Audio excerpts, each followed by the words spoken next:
अपने पसंदीदा शायर की वीडियो सबसे पहले पाने के लिए एना मुशायरा आज ही सब्सक्राइब कीजिए और बेल आइकन दबाना ना भूलें। शुक्रिया।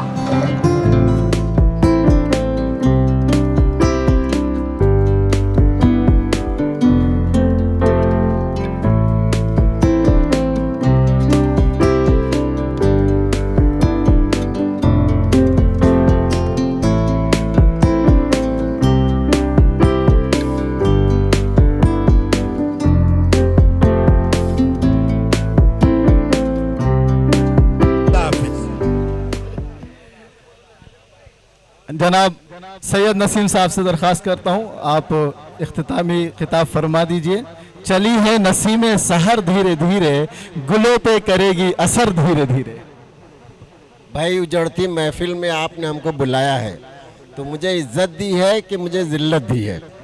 फिर भी मुशायरा आपका है, आप मेहमान नहीं हैं। सुनिए, फिर भी मैं इतने लोगों को भी अपने लिए खुशकिस्मत समझता हूँ। शायद इसलिए कि ये सबसे ज़्यादा बेहतर लोग हैं, जितने बैठे हुए हैं उन मुशायरे के शौकीन लोगों में सबसे बेहतर है। इसलिए मुझे फ़ख्र है कि मुझे इनके बीच में कुछ कहने को 1000 के बराबर है। हाँ, कहने को तो बहुत कुछ था, अगर कहने पे आते। अपनी तो ये आदत है कि हम कुछ नहीं कहते। वैसे जनाब अली साहब की 2 लफ्ज़ कहूँगा अली साहब के लिए और हमारे ये आदिल साहब, इन्होंने इस मुशायरे को सजाने के लिए काफ़ी मेहनत की है और किसी की मेहनत रायगा नहीं जाना चाहिए।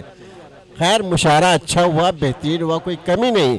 लेकिन हाँ, ये एहसास तो होता है कि अगर ये पूरा मंच, पूरी कुर्सियाँ भरी होती तो बात कुछ और होती। शायद कोई वजह होगी, नहीं लोगों तक बात पहुँच पाई होगी, लेकिन इन लोगों ने अपनी मेहनत में कोई कमी नहीं की। और रहा अदब से बात, अदब का ताल्लुक़, तो अदब तो अब घटता जा रहा है, बेहूदगी बढ़ती जा रही है, ये हकीकत है।